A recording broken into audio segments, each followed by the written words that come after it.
I just wanted to make a quick video. I've received a bunch of questions about how do you sort students by their last name in Google Sheets. So I'm just going to show you quickly.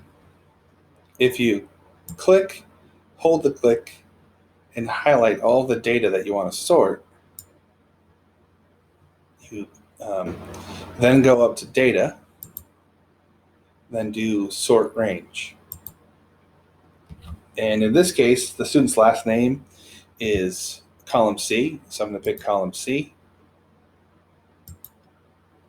and then click Sort. So it'll sort all the data, keep the first name attached to the last name. All the dates and times are there.